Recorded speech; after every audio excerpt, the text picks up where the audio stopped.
Bible means basic information before leaving earth.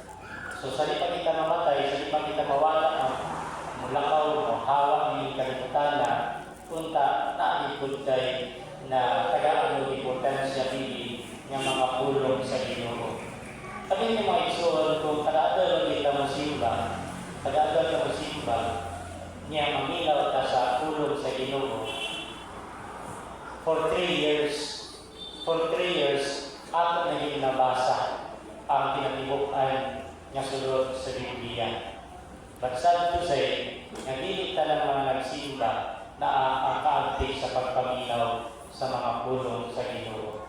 Daghan yung napalimba, ang nahula, nalugagot nila, pagtupad, at nila, mga kung pagtatulong naman sa pagbasa, huwag kayo na inintuman.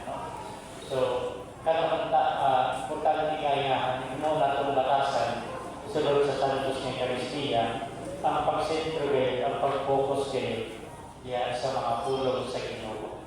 Not necessarily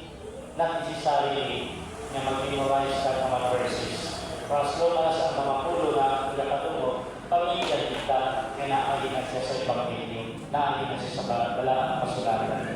Ako, silang tayo,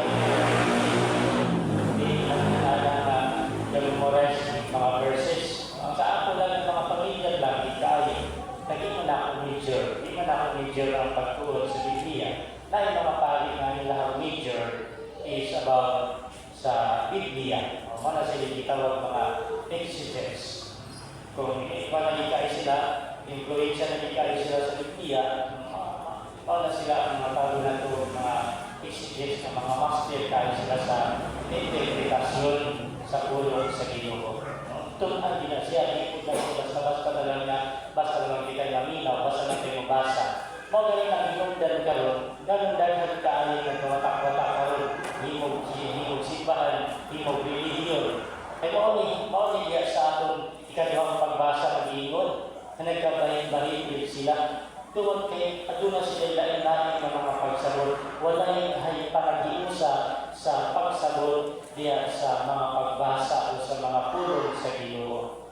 Ang daghan kayo mga pagsabot.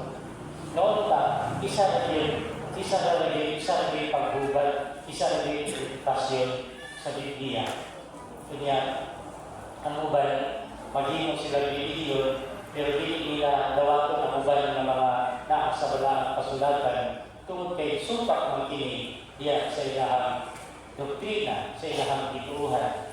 So, na mapalan kita na niya kita kalinhikaron, kay wala yung kabalakan, maabli pa sa Biblia, wala yung kabalakan, kay kanan-kanan, haugin sa atong pagtuo. Kagaling na sa inyo ang katubangan